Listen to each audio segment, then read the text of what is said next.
নমস্কার বন্ধুরা, আজকে আমি বানাবো চিকেন সসেস। তার জন্য এখানে চিকেন ধুয়ে পরিষ্কার করে জল ঝরিয়ে নিয়েছি, নিয়ে টুকরো টুকরো করে নিয়েছি। এটা বোনলেস চিকেন।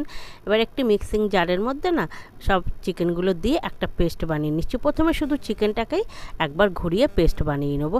এরপরে কিছু উপকরণ এতে মেশাবো, যেগুলো মেশানোর পরে না এটা আরও সুন্দর হয়ে যাবে। দিচ্ছি পরিমাণ মতো লবণ, 1 চামচ চিলি ফ্লেক্স, 1 চামচ গোলমরিচের গুঁড়ো, আর আদা রসুন বাটা, 1 চামচ কর্নফ্লাওয়ার দিচ্ছি। আর দিচ্ছি এর মধ্যে একটা ডিম ভেঙে।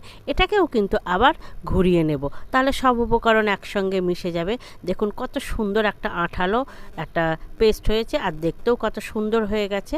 তো এইভাবে ঠিক তৈরি করে নিতে হবে। নিয়ে হাতে একটু তেল মাখিয়ে নিয়ে এগুলোকে না বেশ লম্বা লম্বা আকারে একটু গড়ে নেবেন। নেওয়ার পরে এরকম প্লেন একটা থালার ওপরে রেখে লম্বা করে প্লেন করে গড়িয়ে পাক দিয়ে নিয়ে নেবেন।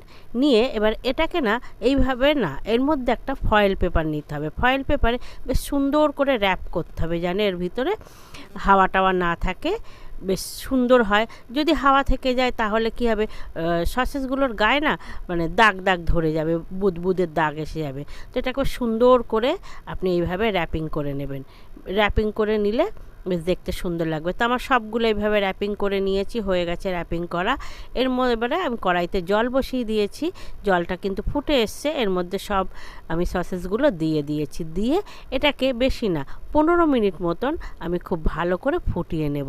15 মিনিট পরে দেখাচ্ছি, দেখুন কত সুন্দর টাইট হয়ে গেছে, এগুলো সব কুক হয়ে গেছে ভিতর থেকে। এবার এগুলো তুলেই কিন্তু সঙ্গে সঙ্গে ট্রান্সফার করতে হবে ঠান্ডা জলের মধ্যে।